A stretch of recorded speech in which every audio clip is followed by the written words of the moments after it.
오늘 우리에게 주시는 하나님의 말씀입니다. 신약성경 요한계시록 18장 1절부터 8절까지 말씀을 함께 보시겠습니다. 요한계시록 18장 1절부터 8절, 요한계시록이 거의 마무리되어 가고 있습니다. 오늘 주시는 말씀 한 절씩 나누어서 읽겠습니다. 제가 먼저 1절을 읽겠습니다. 이 일 후에 다른 천사가 하늘에서 내려오는 것을 보니 큰 권세를 가졌는데 그의 영광으로 땅이 환하여지더라.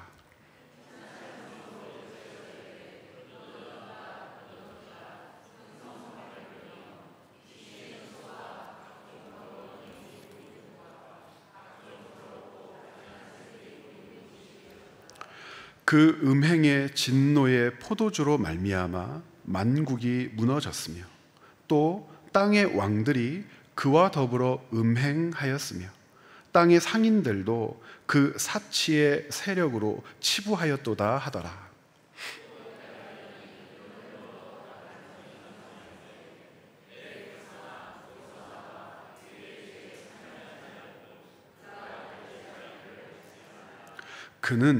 그의 죄는 하늘에 사무쳤으며 하나님은 그의 불의한 일을 기억하신지라.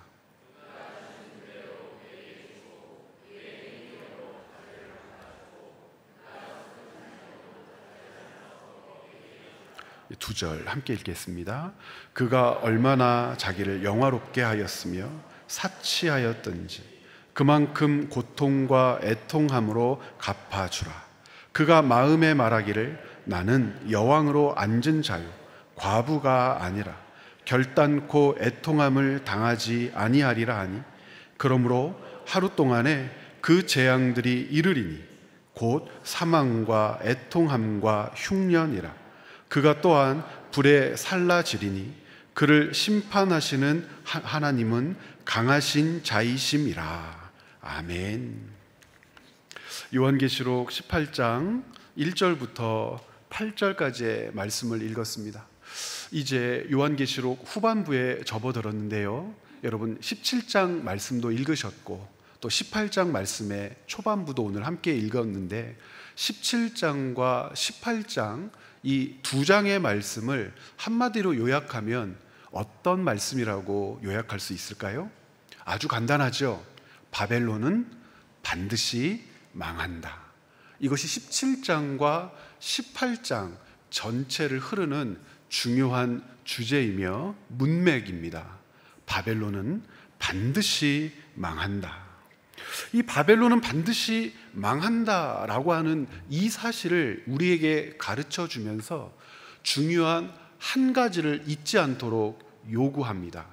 여러분 이런 말 들어보셨나요? 하나님 나라를 함께 공부하시는 분들은 기억하셨으면 좋겠는데 우리는 사탄의 나라와 가시적 영역을 공유하며 살고 있는 하나님의 백성들입니다. 말이 굉장히 어렵죠? 우리는 사탄의 나라와 가시적 영역을 공유하며 살고 있는 하나님의 백성들입니다.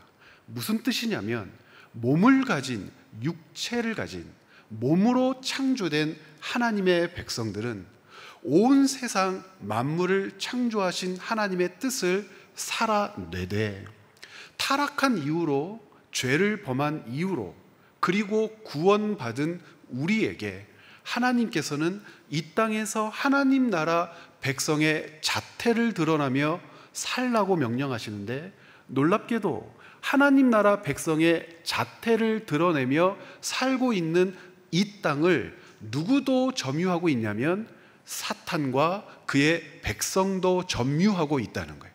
그래서 이 땅에는 두 가지 질서가 함께 공존합니다. 사탄이 통치하고 다스리는 사탄 나라의 질서, 하나님이 통치하고 다스리는 하나님 나라 백성의 질서. 요한계시록은 이 사실을 우리에게 가르치며 어떤 나라가 완전히 멸망할 거라고 가르쳐 주냐면 사탄이 왕이 되고 통치자가 되어 그가 발휘해낸 질서와 법 아래 살고 있는 모든 영역의 나라와 사람들이 하나님의 심판 가운데 놓이게 될 거다. 이것을 가르쳐 주는 구체적인 말씀이 요한계시록 17장과 18장에 있는 말씀입니다. 그러므로 우리는 가시적인 영역, 눈으로 보는 영역. 그럼 가시적인 영역, 눈으로 보는 영역은 무엇을 얘기할까요? 같은 직업군에 있을 수도 있습니다. 혹은 같은 영역 안에서 부대끼며 고민하는 일들이 있을 수도 있을 겁니다. 어떤 일들은 내가 가하다라고 결정하는 것을 어떤 사람들은 부하다라고 결정하는 대결과 갈등의 영역도 있을 수 있을 겁니다. 즉, 가시적 영역을 공유하고 있기 때문에 그 가시적 영역 안에서 하나님의 통치를 받는 우리들은 멸망하고 심판받을 세상의 질서와 같이 사탄 나라를 분별해낼 수 있는 사람들이어야 한다는 겁니다. 여러분, 생각을 한번 해보십시오. 여러분들이 살고 있는 삶의 모든 영역은 하나님이 다스리는 삶의 영역이라고 할 때, 하나님이 다스린다는 의미는 무엇입니까? 나를 다스린다는 거죠. 내가 그 다스림에 순종한다는 거죠. 그럼 하나님의 다스림에 순종하지 않는 자, 거절하지 않는 자가 내가 살고 있는 가시적 영역 안에 공존할 수 있다는 겁니다. 그런데 그 가시적 영역 안에 공존하는 그가 나보다 더 힘 있어 보이고, 나보다 더 능력 있어 보이고, 나보다 더 부유하게 보이고, 나보다 더 높게 보이고, 나보다 더 강하게 보인다면 어떤 생각이 들 수 있겠어요? 하나님이 다스리는 나는 하나님의 힘과 능력으로 도대체 무엇을 누리며 살고 있는가? 하나님을 거절하고 하나님을 외면하고 하나님의 뜻, 하나님의 법, 하나님의 질서는 관심도 갖지 않는 자들은 성공하는 것 같고 힘 있는 것 같고 능력 있는 것 같고 내가 범접할 수 없는 강함을 입은 것 같은데, 도대체 나를 다스리는 하나님은 나를 돕기는 도우시는 건가? 이런 질문 터져 나올 수밖에 없죠. 그 질문들에 대해 하나님은 요한계시록 17장, 18장 말씀을 통하여 이렇게 말씀하시는 거예요. 사탄의 나라는 반드시 멸망한다. 이 이야기를 이해하려면 요한계시록을 읽으면서 용어를 반드시 이해해야 되겠죠. 17장 말씀을 읽으면서 여러분, 여자를 한 명 발견하셨죠? 여자라고도 불리우지만 이 여자를 부를 때는 어떻게도 부르냐면 음녀라고도 부릅니다. 음탕한 여자. 도대체 음탕한 여자가 누굴까? 사탄을 부르는 다른 방면의 호칭입니다. 사탄, 마귀라고 지칭되었던 이 세상의 질서를 움켜쥐고 있는 것들을 부를 때 요한계시록은 어떻게도 부르냐면 음녀라고도 부르고요. 음녀라고 하는 이 말은 또 같은 의미로 큰 성 바벨론이라고도 불립니다. 이 세 가지가 같은 거죠. 그런데 읽으면서 착각하고 오해하고 이 말씀이 무슨 뜻이지 하고 궁금증을 갖는 이유가 있습니다. 왜 그러냐면 용어가 비슷하기 때문에 그래요. 무엇이 비슷하냐면 하나님의 백성인 교회를 일컫는 용어와 사탄 마귀를 일컫는 용어가 비슷해요. 여자를 우리는 다른 곳에서도 만난 적이 있죠. 요한계시록 어디에서 여자를 만났죠? 12장에서도 여자를 만났죠. 요한계시록 12장의 여자는 어떻게 표현되고 있죠? 아이를 잉태한 여자, 그리고 그 아이를 출산한 여자. 요한계시록 12장에서 아이를 잉태하고 출산한 그 여자를 우리는 교회, 하나님의 성도라고 해석을 했단 말이에요. 동일하게 여자인데 요한계시록 17장과 18장에서 여자는 교회가 아니라 누구라고요? 사탄이라고요. 큰 성 바벨론이라고 불리우는 자라고요. 그래서 구별을 해야 돼요. 어떤 여잔지. 자, 17장 1절부터 5절 말씀을 제가 읽어볼 테니까 눈으로 확인하면서 이 용어들을 익히시기를 부탁드립니다.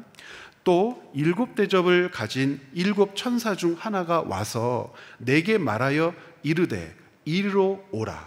많은 물 위에 앉은 큰 음녀가 받을 심판을 내게 보이리라. 큰 음녀, 이 여자 누구라고요? 사탄 마귀라고요. 왜 이 사탄 마귀 큰 음녀가 많은 물 위에 앉아 있을까요? 많은 물 그랬지만 어떻게 번역해도 괜찮냐면 이 세상에서 가장 많은 물이 모여 있는 곳은 어디죠? 바다죠. 여러분, 바다입니다. 바다죠. 이 바다라고 하는 곳이 가르치는 성경적 의미는 혼란과 혼동, 무질서를 가르칩니다. 이거 상징하는 단어, 상징하는 표현이 바다입니다. 왜냐하면 고대 사람들은 작은 배를 제조해서 바다로 나아간다는 것을 생명을 거는 일로 받아들였어요. 무섭지요. 폭풍이 일고 태풍이 몰아치고 바람이 몰아쳐서 바다가 뒤집히면 살 수 있는 사람이 없는 거예요. 그래서 고대 사람들에게 바다는 혼란스러운 곳, 혼돈의 현장, 생명을 빼앗는 곳이라고 하는 의미가 있어서 이 바다를 관장하고 바다로부터 나오고 바다 위에 앉았다 그러면 그것은 혼란과 혼돈과 죽음을 주는 그 악한 것들이라고 하는 이미지를 곧바로 받아들인단 말이에요. 그래서 이 여자가 많은 물 위에, 바다 위에라고 해석해도 번역해도 괜찮습니다. 바다 위에 앉았다 그래요. 그런데 그 바다 위에 앉은 음녀가 무엇을 받게 될 거라고 얘기합니까? 심판을 받게 될 거다. 땅의 임금들도 그와 더불어 음행하였고 땅에 사는 자들도 그 음행의 포도주에 취하였다 하고, 우리가 13장에서 확인했었죠.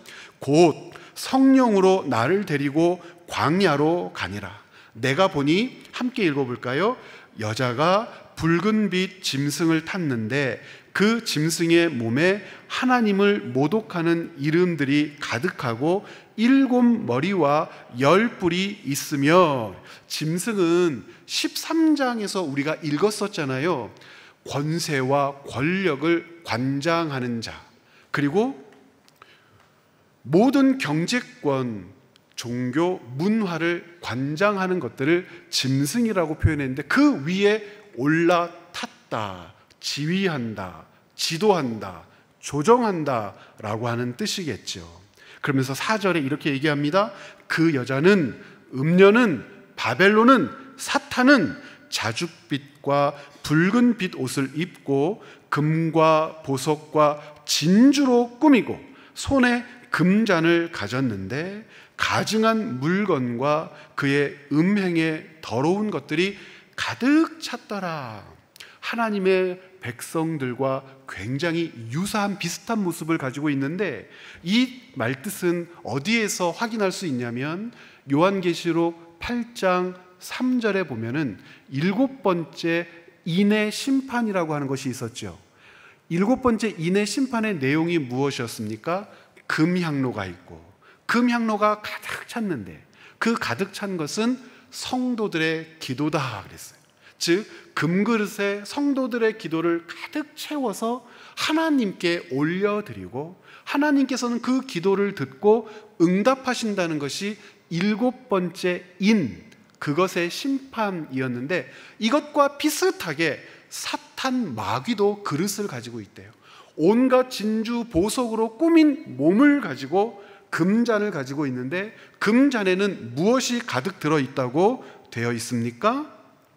음행의 더러운 것들, 온갖 가증한 물건들, 즉 사람들을 속여서 탐욕을 부리게 하고 경쟁하게 하고 빼앗게 하고 이것들을 옳은 것이라고 속이는데 모든 사람들이 여기에 열광했다라고 하는 의미가 그가 가진 금잔에 온갖 가증한 것과 더러운 것과 추잡한 것들, 음행한 것들이 가득 들어있다. 그 가득 든 잔을 들고 짐승 위에 타서 세상을 호령하며 지도하며 조정하는 사탄의 모습을 이미지로 가르쳐주고 있는 거죠. 그런데 그것들이 결국에는 어떻게 되냐면, 자, 5절 말씀 같이 한번 읽어보겠습니다. 그의 이마에 이름이 기록되었으니 비밀이라, 큰 바벨론이라, 땅의 음녀들과 가증한 것들의 어미라 하였더라.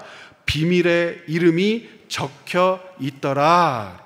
이거 이렇게 번역을 할 수 있습니다. 메모를 해놓으셔도 괜찮을 것 같고 다른 번역 성경을 보셔도 좋을 것 같은데, 그의 이마에는 큰 바벨론이라, 땅의 음녀들과 가증한 것들이 그의 이마에 적혀 있었다. 구별할 수 있고 분별할 수 있다는 뜻입니다. 하나님의 백성이 하나님의 법과 하나님의 질서를 사랑하고 하나님의 손에 붙들려 살기 위하여 몸부림칠 때 우리와 다른 것, 그것이 어떻게 다른지, 왜 다른지를 분별할 수 있다는 겁니다.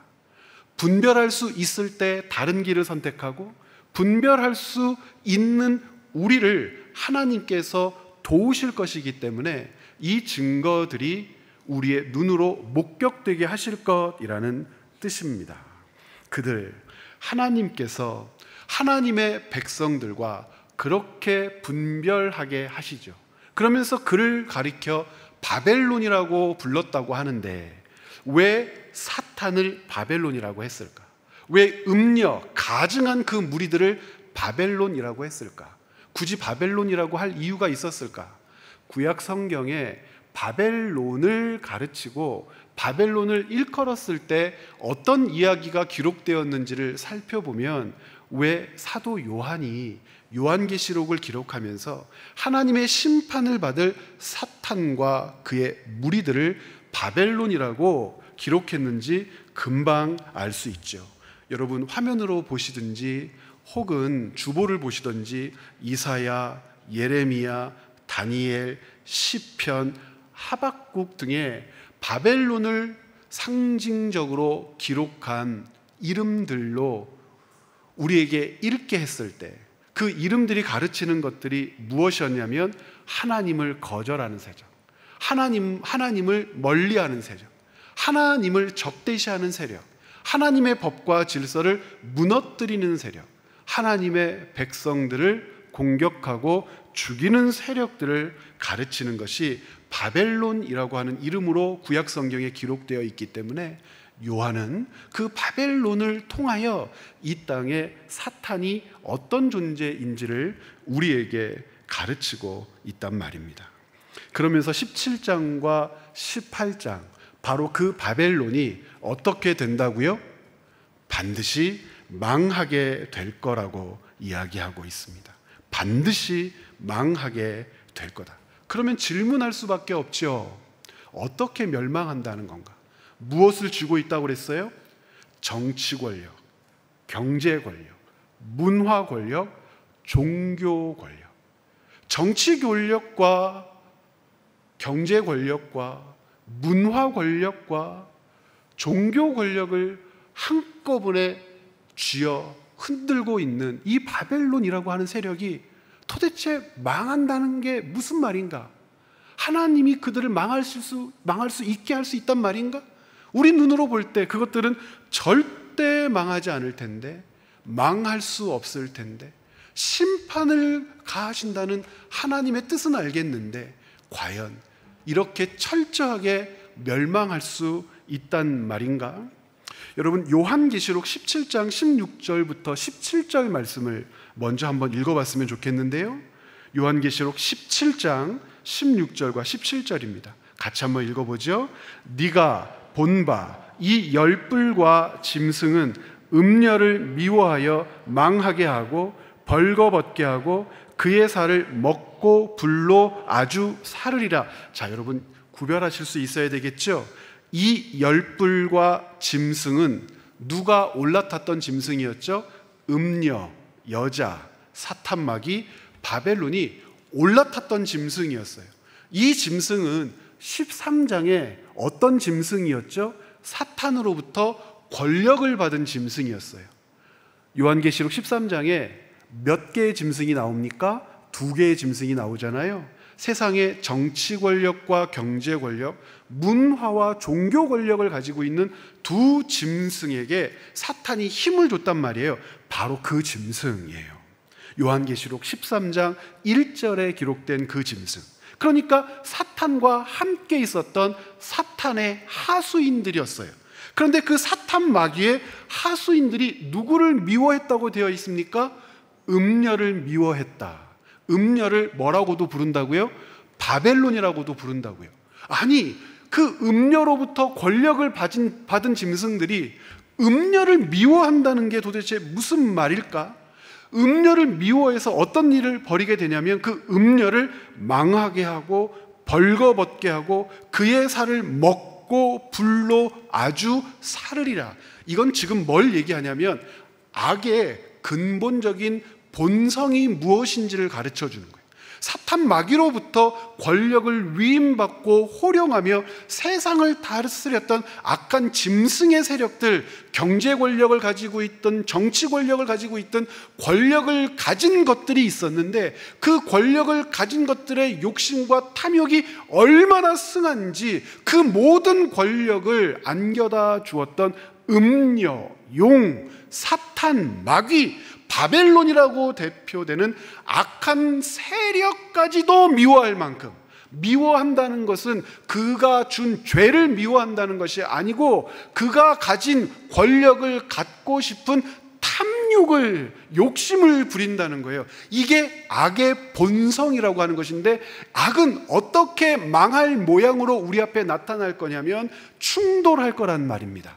권력을 준 자와 권력을 얻은 자가 서로 순종하고 충성하면서 끝까지 가는 것이 아니고, 권력을 얻은 것들이 탐욕이 기승하여 죄를 충만하게 발휘하는데 그 악한 마귀, 음녀, 사탄, 바벨론이 가진 것을 탐하고 빼앗고 자기 것으로 만들고 싶은 그런 모양을 펼쳐 보이게 되더라는 거죠. 그래서 결국 그것들이 어떤 일들을 보이게 될 것이냐. 17절 말씀 함께 보죠.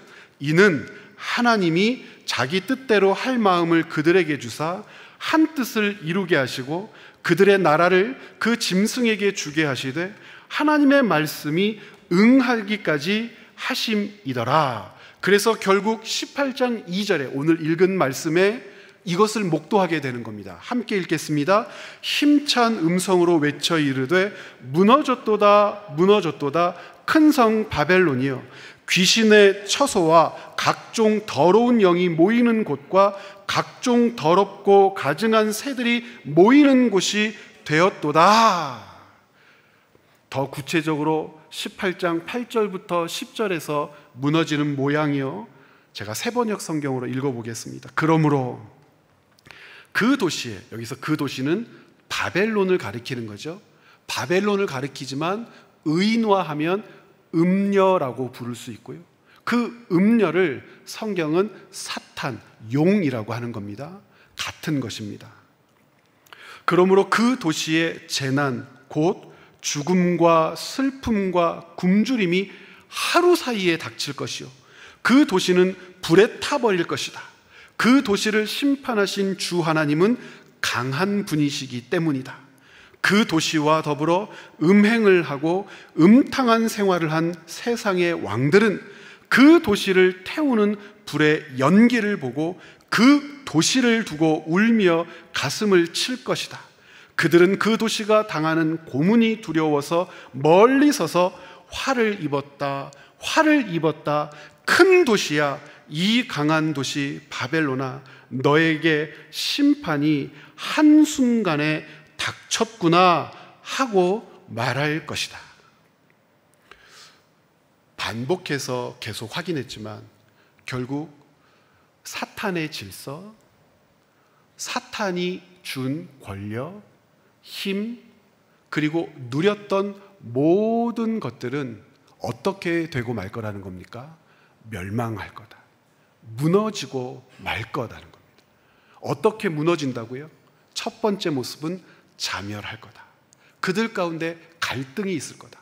더 큰 악을 부려서 악의 정점에 오르기 위한 경쟁이 사탄 자신과 사탄의 하수인들 사이에 있을 것이다.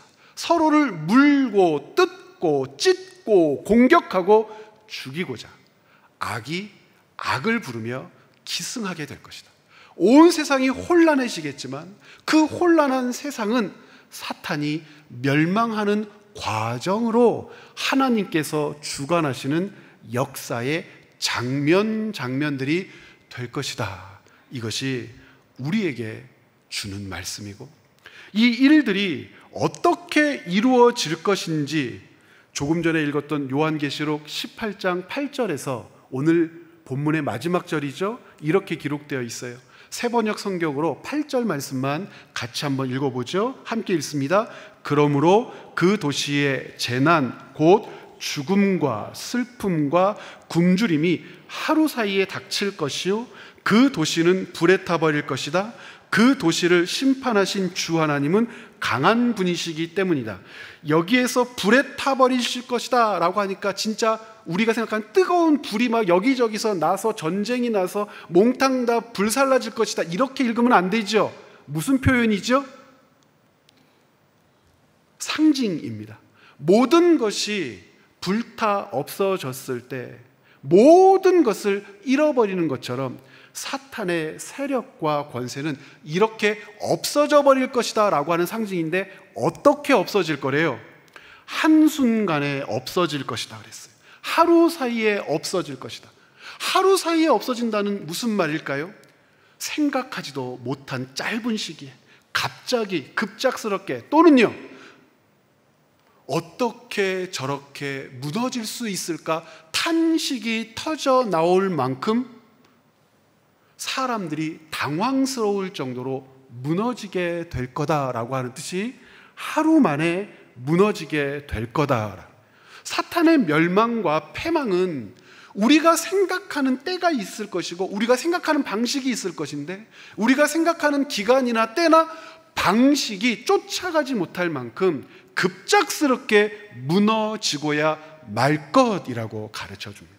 그러면 요한계시록 17장과 18장 말씀을 읽으면서 우리가 맞닥뜨려야 할 교훈은, 바벨론이 무너진다는 것이구나, 결국 무너진다는 것이구나, 이 사실만을 가르쳐주기 위해서 요한계시록 17장과 18장 말씀을 우리에게 주셨을까요? 여러분, 아닙니다. 바벨론이 무너지는 것은 기정사실이죠. 그러면 이 바벨론이 무너진다는 것을 왜 우리에게 말씀하시며 알게 하시는 걸까? 바벨론이 무너진다는 사실 앞에 하나님의 백성인 우리가 무엇을 해야 하기에 이 사실을 가르쳐 주고 계시는 걸까? 함께 읽은 본문을 여러분 방금 읽었지만 잊어버리셨겠지만 가르쳐 주고 계세요. 요한계시록 18장 4절부터 5절인데요. 세번역 성경으로 읽어보도록 하겠습니다. 왜 바벨론이 무너지고 멸망한다는 사실을 이토록 간절하게 가르쳐주고 계시는 걸까? 오늘 말씀의 주제이기도 하죠. 함께 읽어보겠습니다. 나는 하늘에서 또 다른 음성이 울려오는 것을 들었습니다. 내 백성아, 그 도시에서 떠나거라. 너희는 그 도시의 죄에 가담하지 말고 그 도시가 당하는 재난을 당하지 않도록 하여라. 그 도시의 죄는 하늘에까지 닿았고 하나님은 그 도시의 불의한 행위를 기억하신다. 여러분, 왜 바벨론이 무너진다는 사실을 우리에게 가르쳐 주십니까? 아비의 심정, 어미의 심정으로 자녀인 하나님의 백성들에게 주시는 말씀이죠. 아비와 어미는 알아요. 그곳에 있으면 내 자식이 어떤 꼴을 당한다는 걸 알아요. 아비와 어미는 알죠. 그 일을 하면 되는지 안 되는지를 알아요. 도모할 일인지 멈춰야 될 일인지, 계속해야 할 일인지 중단해야 될 일인지, 고민하면서 붙들어야 할 일인지, 속히 떠나고 버리고 다시 새롭게 무엇인가를 시작해야 할 일인지 아비와 어미는 알아요. 하나님 아버지 앞에 하나님 백성들은 어떤 존재일까요? 하나님께서는 이 땅의 권세, 가시적인 영역을 공유하고 있는 사탄 나라의 마지막을 예고해 놓고 계세요. 심판이며 멸망이에요. 무너질 거예요. 그런데 사람들은 그것을 몰라요. 왜 모르냐면 조금 전에 8절 말씀을 읽었던 것처럼 어떻게 무너진다고요? 하루 만에 무너진다고요. 급작스럽게 무너진다고요. 무너지기 전까지 무너지는 모습을 볼 수가 없다고요. 무너지기 전까지 멸망하는구나, 무너지는구나 하고 사람들이 깨닫지를 못한다고요. 그러다 보니 이 세상 가시적 영역을 공유하고 있는 사탄 나라의 질서를 부러워한대요.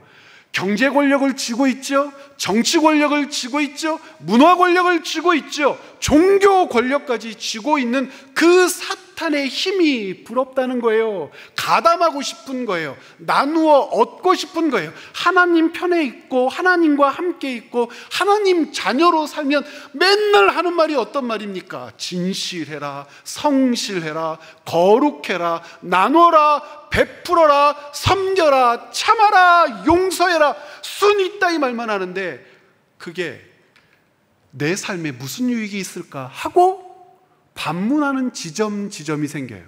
그 지점은 어떤 지점이냐면 힘을 느꼈을 때, 풍요를 느꼈을 때, 느낀다는 건 내 것이 아니라 느꼈을 때예요. 힘이란 저렇게 좋은 거구나. 풍요란 저렇게 좋은 거구나. 권력이란 저렇게 좋은 거구나.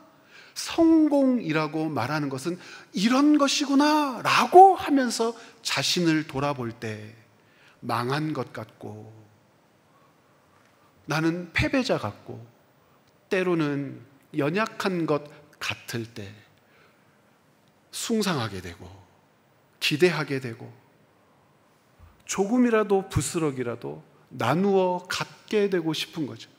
그런 사람들의 마음 탐욕들을 건드리고 자극하며 싸우게 하고 다투게 하고 1%의 사람들이 99%의 사람들을 장악하고 그렇게 해서 특별한 사람처럼 여기게 하고 입는 옷으로 가지고 있는 소유로 자기가 가지고 있는 힘으로 차별해서 자기가 특별한 존재인 양 계속 머리를 올려 들어 사람들을 내려다보는 그것들이 부러움의 대상이 되고 갖고 싶은 것들이 되었을 때에 조금 전에 읽었었던 것처럼 음녀가 금잔을 들고 있는데 그 금잔 안에는 무엇이 가득하더라. 온갖 더러운 것과 탐욕과 욕심과 가증한 것들이 가득 들어서 그것을 출렁출렁 가지고 다니며 먹고 마시며 취하며 사람들에게 뿌리며 이 세상의 질서를 혼란하게 하다.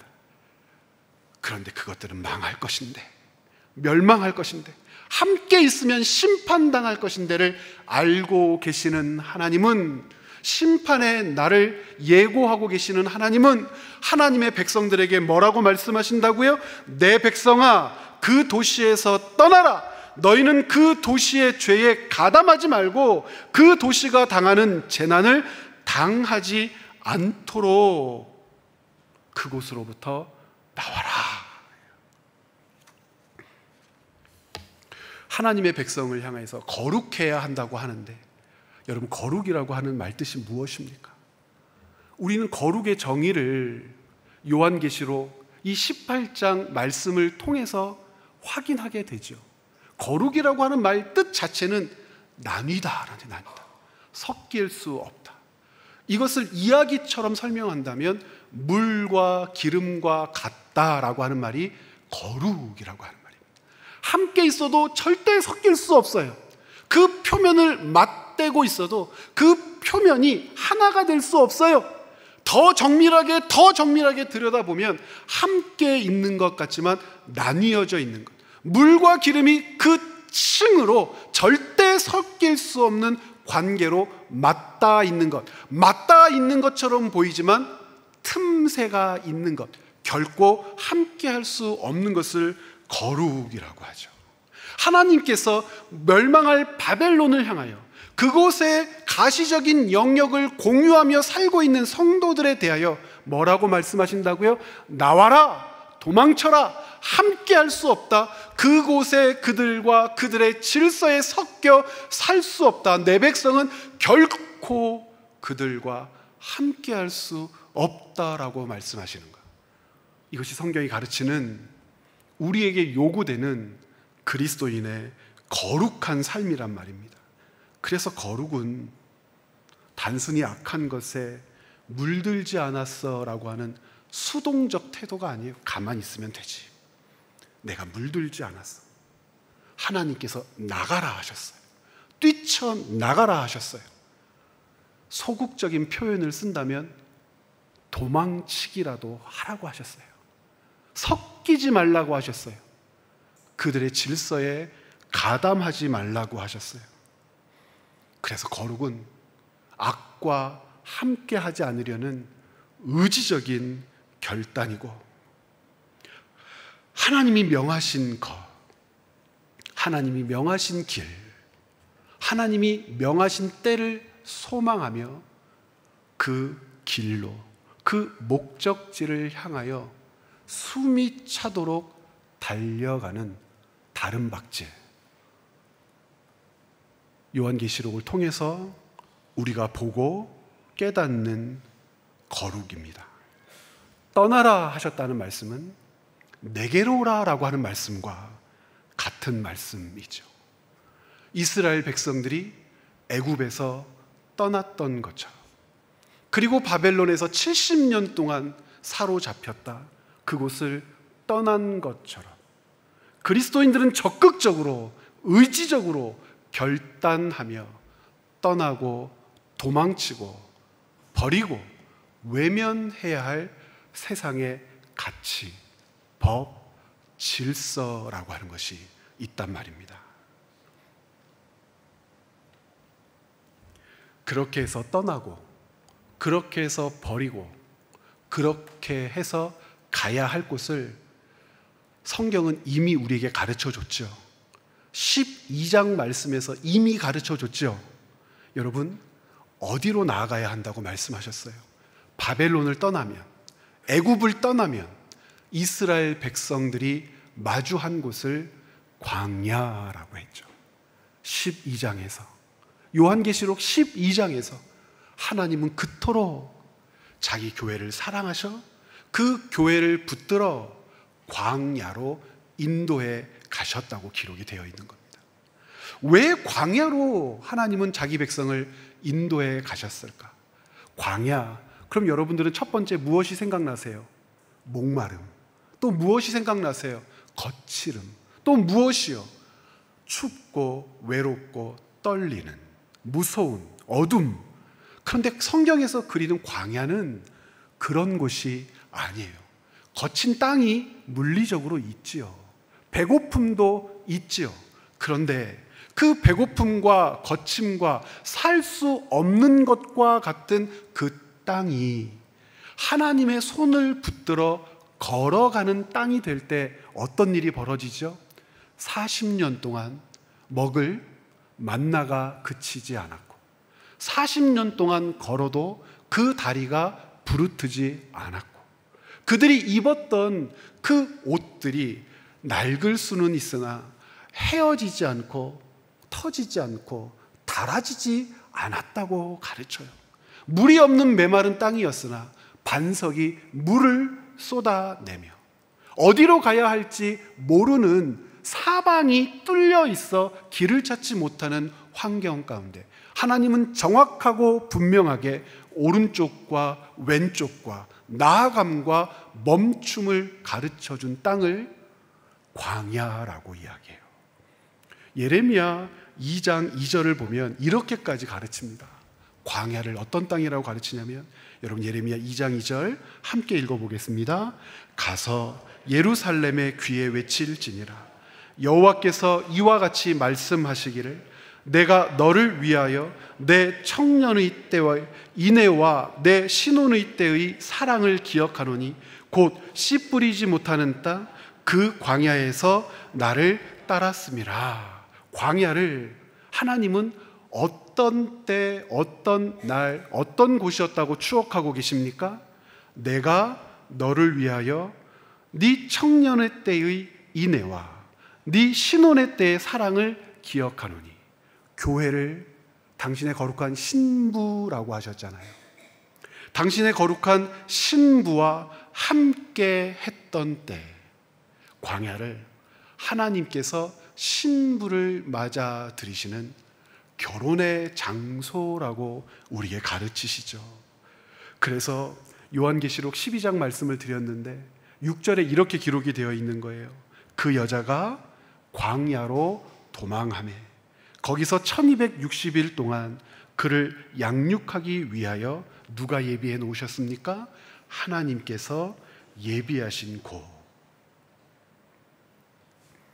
지금 우리가 있어야 할 곳, 우리가 있는 곳을 그래서 성경은 광야라고 하는 거예요. 광야는 선택적으로 들어갈 곳, 광야는 어쩌다가 통과할 곳, 인생의 여정 중에 잠시 만나는 어떤 기간이 아니라 하나님 백성에게 광야는 처음부터 끝까지 머물러야 할 곳, 걸어가야 할 과정, 그리고 기대하며 소망을 잃지 않을 땅으로 하나님이 예비하신 곳이라고 믿어져야 하는 거예요.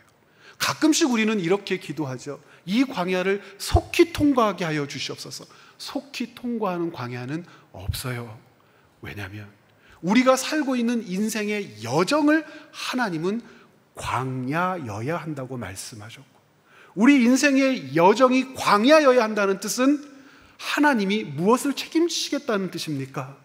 우리의 생명을 주관하여 책임지겠다는 뜻이에요. 만나를 주시듯 반석에 물을 터쳐 마시게 하시듯. 이것이 왜 중요하냐면 세상의 질서와 법, 사탄 나라에 속하고자 하는 욕망은 자기의 생명을 자기가 지킬 수 있다고 믿고, 자기의 생명을 자기가 더 흥왕하게 할 수 있다고 믿고, 자기의 생명을 자기가 더 강하게 할 수 있다고 믿고, 자기의 생명을 자기가 유지하고 보존할 수 있을 거라고 거짓말을 한단 말입니다. 그것이 탐욕에, 그것이 욕심에, 그것이 짓밟음에 녹아져서 혼란스러운 상황에서 마치 진실인 양 호도하지만, 세상의 질서는, 사탄의 질서는, 사탄의 법은 사람의 생명을 보존할 수 없어요. 유지할 수도 없어요. 광야에서 우리는 그 구별된 삶, 분별된 삶을 산단 말입니다. 여러분과 제가 있어야 할 곳은, 그리고 있는 곳은 그래서 광야지요. 씨 뿌리지 못하는 땅에서 어떻게 살 수 있냐고요? 씨를 뿌리는 것이 아니라 하늘의 양식을 먹는 곳입니다. 그래서 광야는 성도들의 정체성을 확인하게 되는 하나님 백성의 여정이라고 가르칩니다. 기억하시기를 바랍니다. 거룩한 백성으로 부르셨습니다. 거룩한 백성의 삶은 의지와 결단이에요. 표대를 향하여 숨이 차도록 달려가는 삶이에요. 나왔기 때문에, 섞이지 않고자 하는 몸부림 때문에, 하나님께서 내신 길을 꾸역꾸역 걸어가야 하기 때문에, 오르막길을 올라가야 하기 때문에, 때로는 달려가게 하시기 때문에 숨이 차지요. 그 숨이 찬 여정이 확인될 때가 여러분들에게 있을 거예요.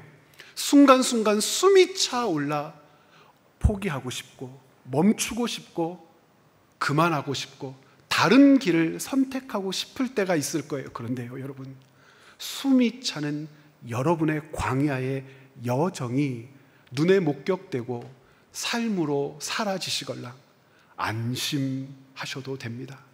여러분이 하나님의 백성, 그리스도인이기 때문에 그 길을 걷고 있는 겁니다. 거룩은 그래서 선택이 아니라 하나님 백성의 정체성이고요. 함께 보실까요? 거룩은 일상의 가치관, 어떤 거요? 소비, 시간 사용, 언어, 권세에 대한 태도에서부터 시작되어 전 생애를 관통하는 삶의 실천입니다. 그래도 성도는, 하나님의 백성은 하나님이 내신 길을 하나님의 방법으로 결국은 걸어가게 될 겁니다. 그래도 숨이 차는 것은 부인할 수 없죠. 바벨론에서 광야로 나가 주님이 계신 높은 산을 향해 뛰어가는데 어찌 숨이 차지 않을 수 있겠습니까? 숨이 찬 우리 광야의 길 혼자 걸어가도록 내버려 두지 않으시고 하나님 백성의 자태를 지켜내도록 먹이고 입히고 가도록 이정표로 우리를 인도해 주실 우리 주님을 기대하시기를 간곡히 부탁드립니다. 한 주를 살아가는 동안 여러분도 특별히 바울을 생각하면서 사셨으면 좋겠습니다. 바울이 남긴 성경 중에 빌립보서 말씀이 있죠.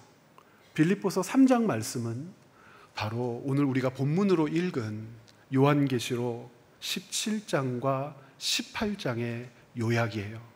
망하고 심판당하며 멸망할 세상, 사탄의 나라를 알고 있는 사람의 고백이 빌립보서 3장에 가득 기록되어 있습니다.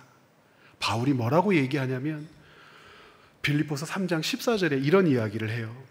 표대를 향하여 그리스도 예수 안에서 하나님이 위에서 부르신 부름의 상을 위하여 달려가노라. 사랑하는 여러분, 표대를 향하여 달려가는 여정을 우리는 광야의 삶이라고 부릅니다. 광야의 삶은 잠시 잠깐 어쩌다가 만나는 곳 아니고 어떤 사람은 만나고 어떤 사람은 없는 곳 아니고 간절히 기도하면 없어질 곳 아니라 걸어야 끝내야 할 우리 인생에 하나님께서 초대하신 여정인 줄 믿습니다. 표대를 향하여 달려갑시다. 섞이지 않기 위하여 바벨론으로부터 속히 나가라고 하신 주님의 음성에 귀 기울입시다. 손해나는 것이 손해나는 것 아니요, 모자른 것이 모자른 것 아니라는 사실을 광야 여정을 걷는 내내 하나님께서 우리에게 가르쳐 주실 줄 믿습니다. 우리 함께 찬양 고백하면서 요한계시록 말씀을 기억하면서 표대를 향하여 나아간다는 것이 무엇인지 이 시간 다시 한번 확인하는 시간 갖도록 하겠습니다.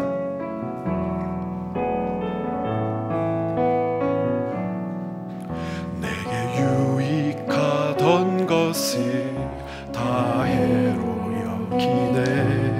구주를 위하여 모두 다 버리네.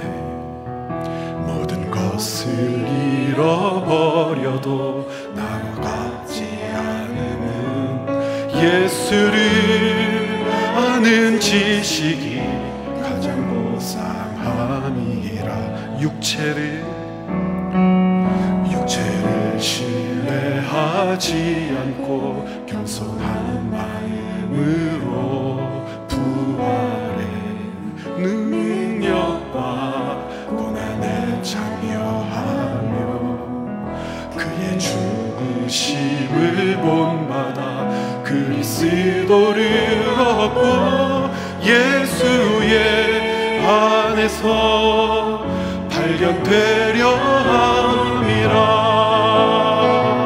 표대를 향하여 그리스도 예수 안에서 부름의 상을 위하여 달려가노라. 이전에 있는 것을 모두 잊어버리고 앞에 계신 그리스도께로 달려가. 표대를 향하여 표대를 향하여 오늘도 예수 안에서 부름의 상을 위하여 달려가노라. 이전에 있는 것을 모두 잊어버리고 앞에 계신 그리스도께로 달려가